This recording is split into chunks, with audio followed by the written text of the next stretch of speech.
Doctor Baba Saheb Ambedkar open university.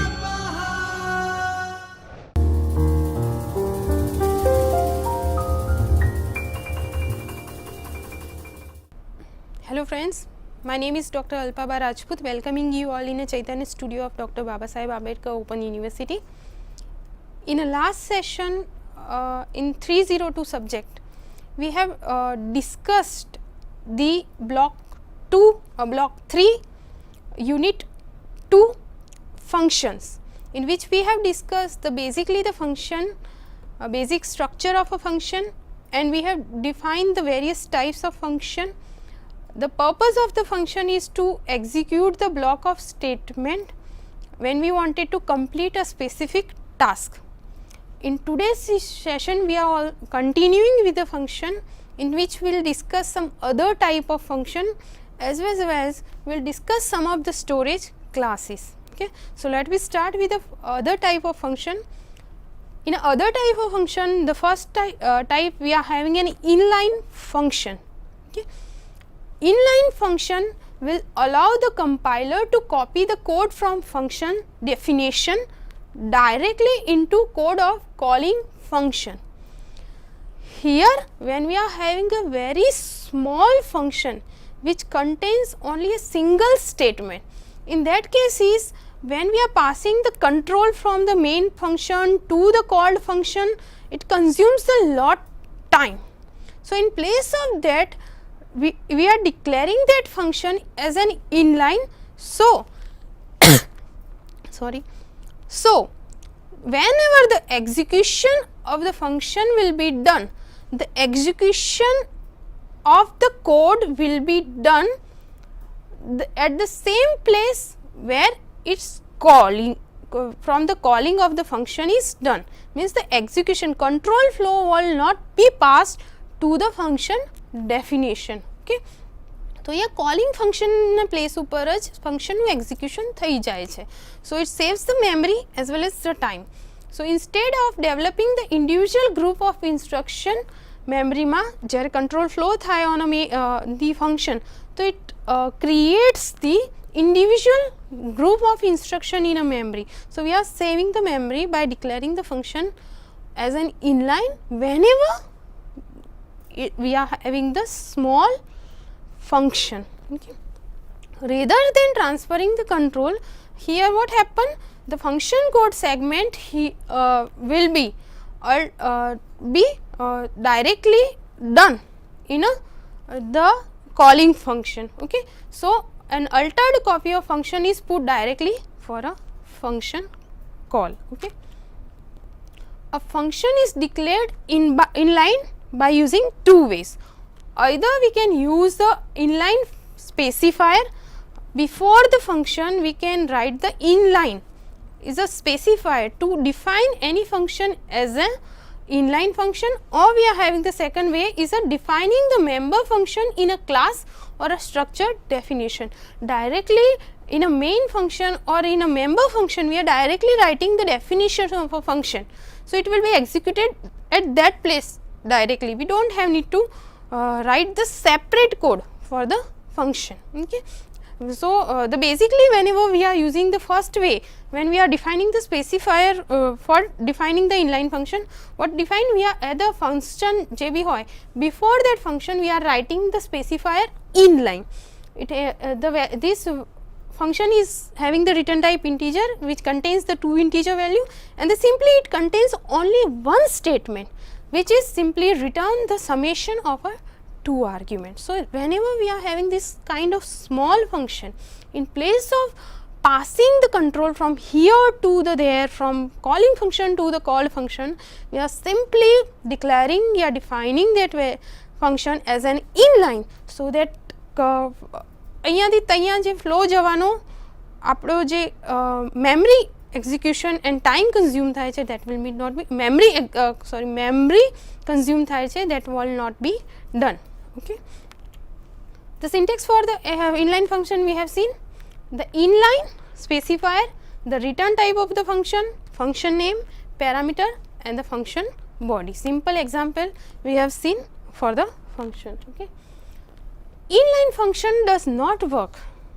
We are having some limitation when we are not define a function as an inline. In a case when a function it contains any loop.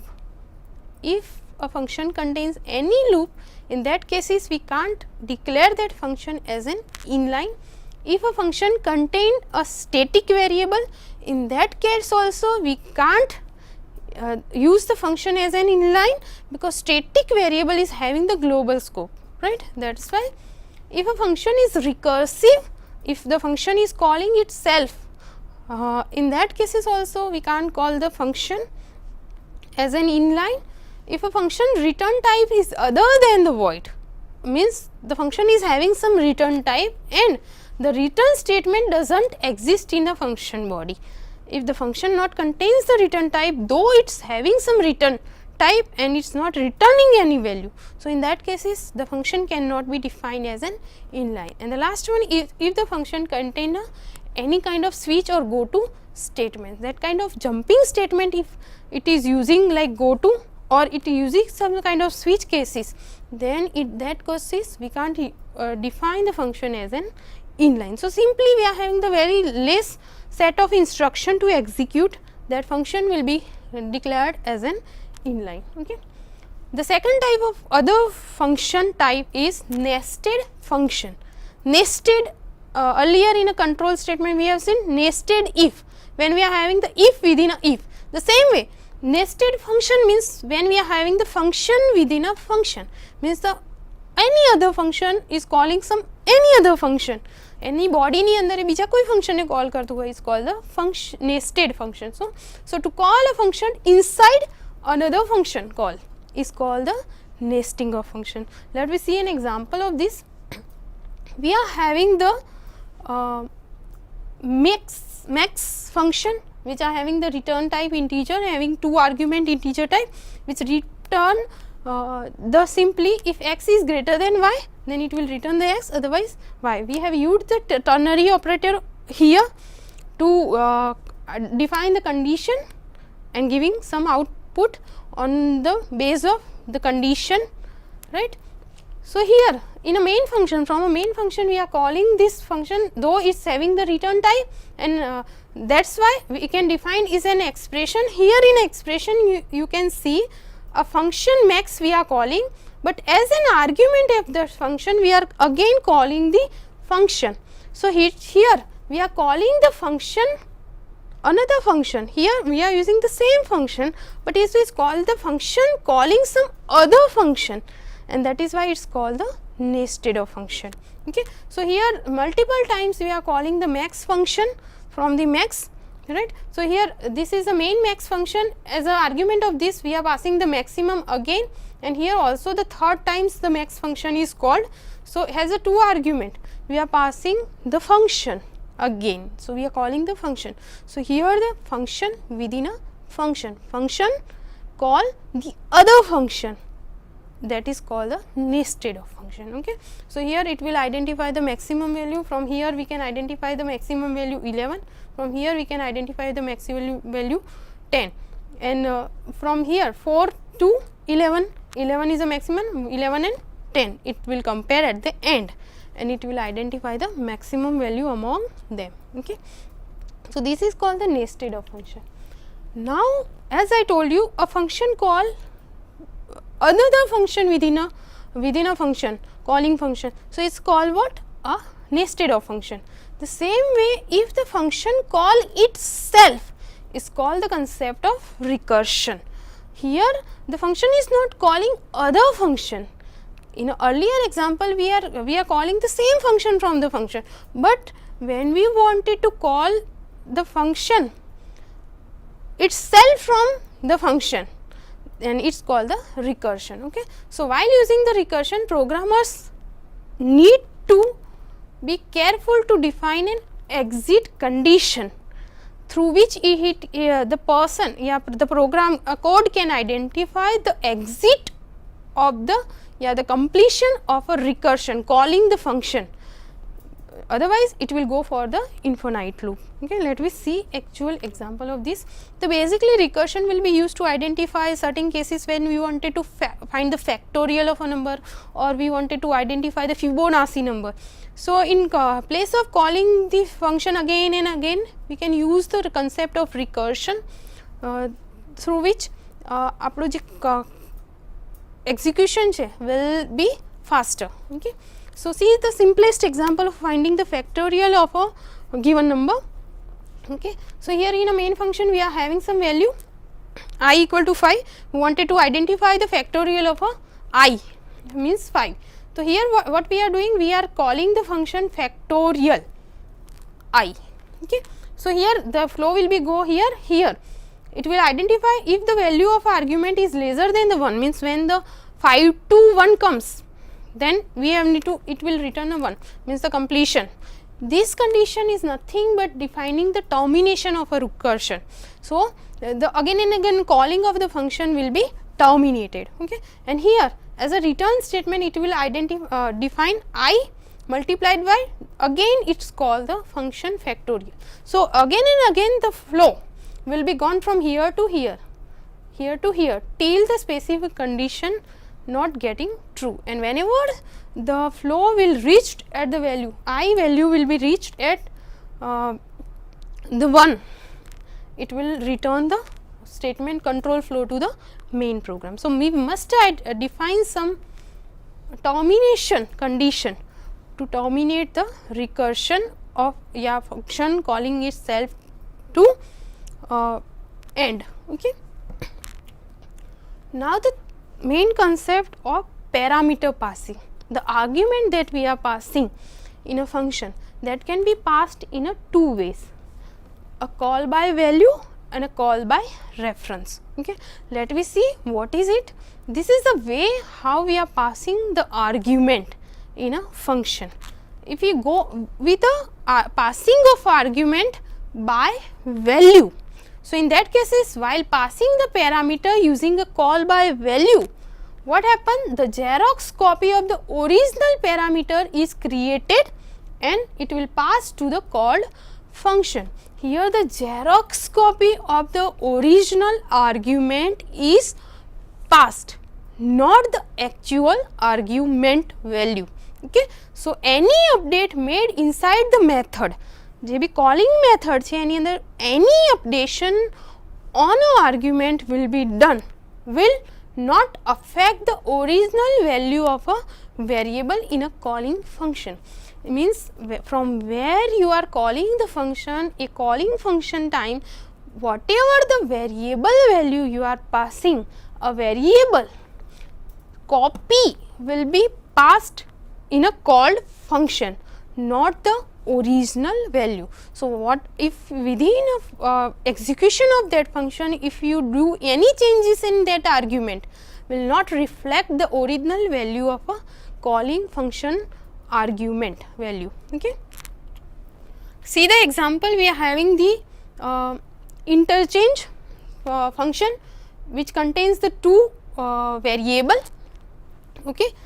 And what it do, it will simply assigning the number 1 to number, swapping of the value કરી રહી છે, assigning the value to the other. The type of function is void. Okay. Now what happens when the call by value is called? Okay. So here we are having the integer num equal to 50 and num2 is equal to 70. Okay. We are using calling the function interchange, though it's not having the return value, we are not defining it is an expression, it is an individual statement. Interchange, we are passing the two variable num1 and num2. Okay.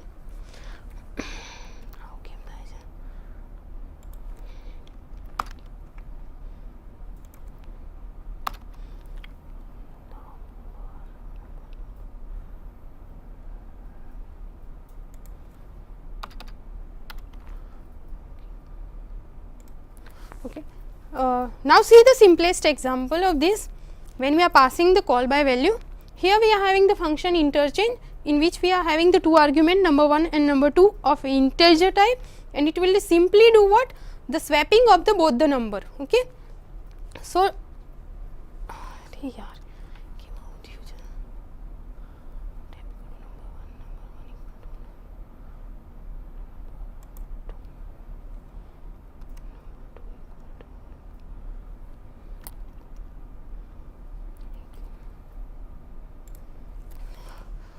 Okay.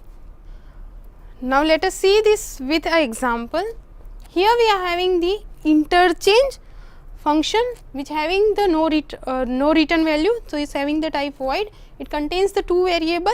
The execution, in a execution what it simply do, it will just swapping the values of the both the number. Okay. So, number 1 will be assigned to number 2 and number 2 will be assigned with the value of number 1. Now, in a main program what happened, we are having the number 1 as a 50, number 2 as a 70. So, at the end what we wanted to do, number 1 is equal to 20 and number 2 is equal to 50, assign करवानु છે. So, here we are calling the function, though it is not having the return type, it is an individual statement. Here we are passing the num1 and num2. Here when we are passing the num and num2, we are actually passing the value, argument value Xerox, not the actual argument. Okay. So, whatever the modification we are doing, where we are assigning the 2 to 1 and 1 to 2, it will not reflect the original value of a argument num1 and num2. Num1 and num2 will remain the 50 and 70. Okay. So, whenever you are passing again the number 1 and number 2, num1 and num2,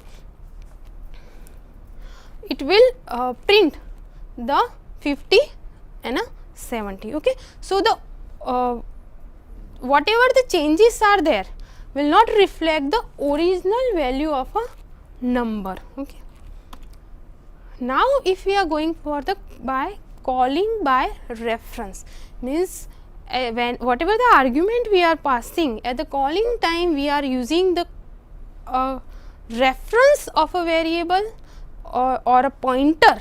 In that cases, what happened, it addresses the scheme directly. So, we are passing the actual address of the variable to the called function, because we are calling the function by the reference. So, we are passing the actual address of the argument, and if we are passing the actual address, whatever the updates made inside the called function will directly modify the original copy of a argument. So, here we are directly passing the argument address, and whatever the modification will be done on that argument will reflect the original value of a argument. Let me see this with an example. We are having the same function integer and having no return type, but here as an argument we are passing the reference. We are doing the changes in the, we are doing the swapping of the value. We are passing the same values. Here we are passing the address of an argument. So, it will directly point to the address, and whatever the changes will be done, that will reflect the original value of a number. So, here if when we are just printing the value,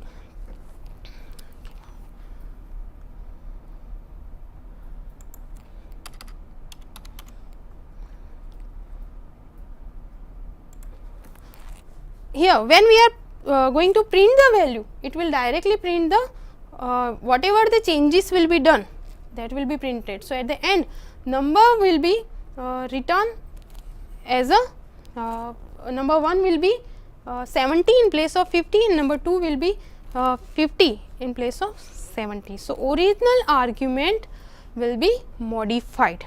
Okay. Now, the scope of a variable may have the local scope as well as global scope. Okay. The variable which are defined at the starting before the main is having always the global scope, means throughout the whole program the variable will be accessible. Okay. So, it is having the global scope. Any variable which is defined under the opening and a closing brace is having the local scope within that branch. Means here we are having the integer number 1 is as a 6, here we are having the integer number 1 is a 1. If we are here we are printing the number 1, then it will print the 6, because the scope of this variable is till this closing brace. So, it will print the value of this initialized value of number 1. એ સ્કોપની બહાર જ્યારે આપણે આવશું, suppose we are calling some function and from there if we are calling the num1, we are printing the num1, then it will print the value of a global variable, because the scope of this variable is still the closing brass.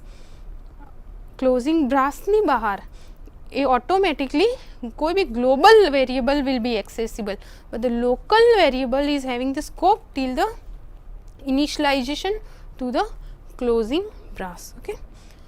Now the next concept that we are going to discuss is a storage classes. Various storage classes are there in a C. The purpose of the storage class is to explain about the lifetime of a variable, means what is the scope of a variable. The storage class also determines the variable storage location.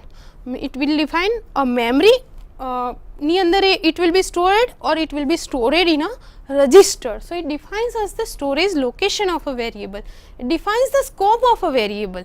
What is the visibility of a variable within a file, outside the file, or in some another file. Okay. So and it also defines the initial value of the variable, means whenever we are declaring the variable, what will be the initial value of a variable. This is also the same for in a context of a function also. Okay. Basically we are having the 4 storage classes: auto, register, static and extern. Let me see each one by one. Auto. A default storage class for all the local variable is auto. Any local variable we are defining is having the specifier auto. Okay. All the variable defined within a function or a block by default belongs to automatic storage class if no storage class is mentioned.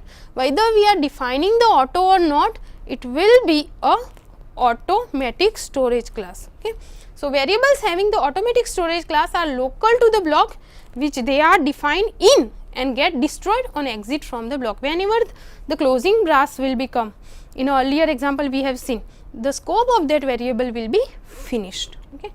The syntax for defining any, let's see with an example. Suppose we are having the integer month, we wanted to declare is a local variable, then we are simply defining auto.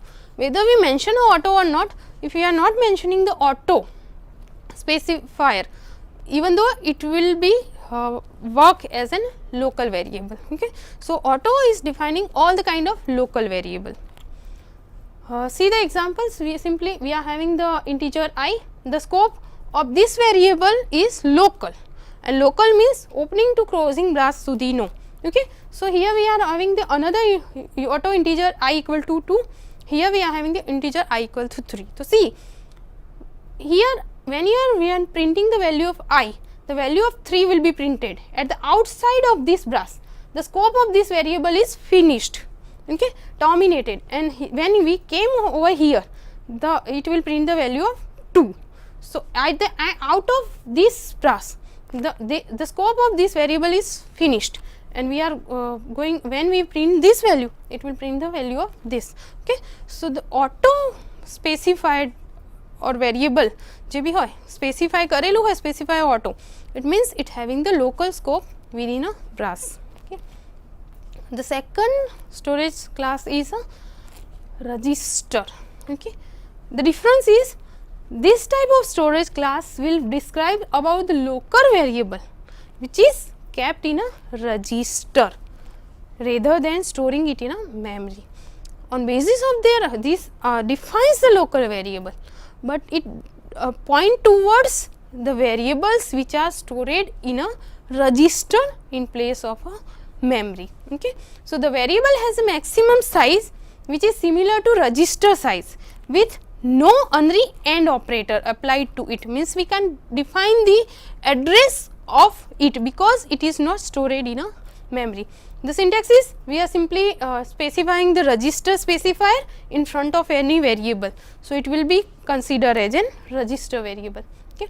Then we are having the static control storage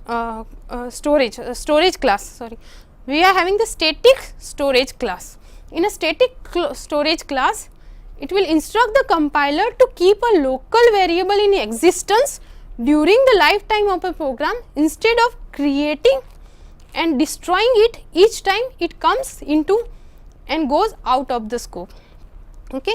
So, static variables શું છે, it will define the existence of a variable to the lifetime of a program instead of again and again creating and destroying it through the whole program. It defines the existence of a variable. When the static is used on a global variable, it is cause only one copy of that member to be shared by all the objects of class. Means in a C++, whenever we are defining any variable as a static all over the class in a specific class, then all the object of that class can access that variable. Okay. The syntax for the static are simply we are using the static specifier through which we can identify the values. Okay.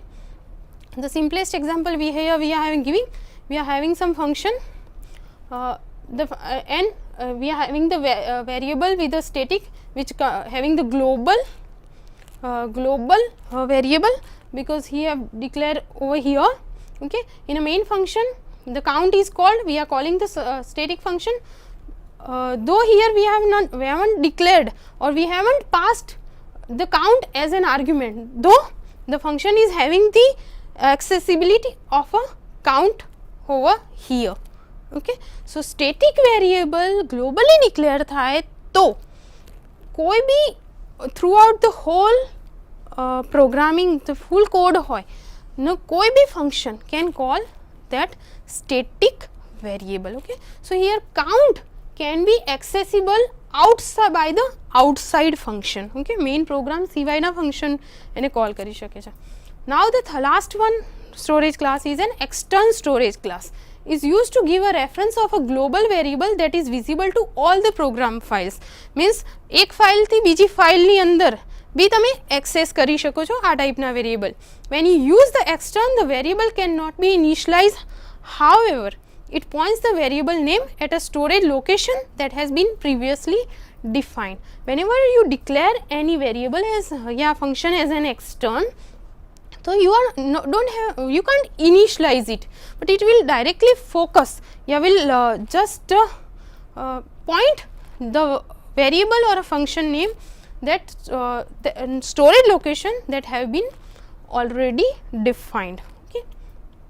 The syntax for the extern is simply we are defining the extern class for the variable. Same we can use for the function. This is the simple example. The difference of an extern is, if we are declaring any variable or any function as an extern, it is accessible outside the file. So, suppose we are having the first file with some name, we are having the second file. Using by declaring any, here we are having the extern void write extern. We are having one function which is declared and an extern. So, it will point that specific function, right. And here we are having count 5 and we are calling the some function.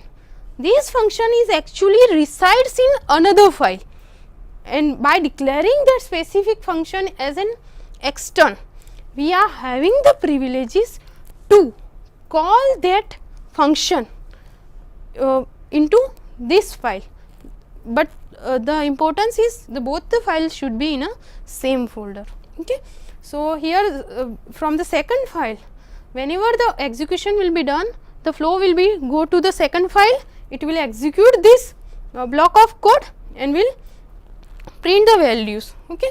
Here you can see in this file we have used extern integer count, which is a external variable, and we can see you have used this external variable in this.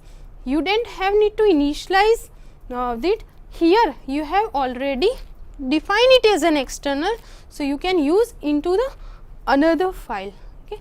So, you are using count equal to 5 and that is accessible. Okay. So, in this way external variable and a function can be called in another file. Okay. So, these are the storage classes. Thank you very much.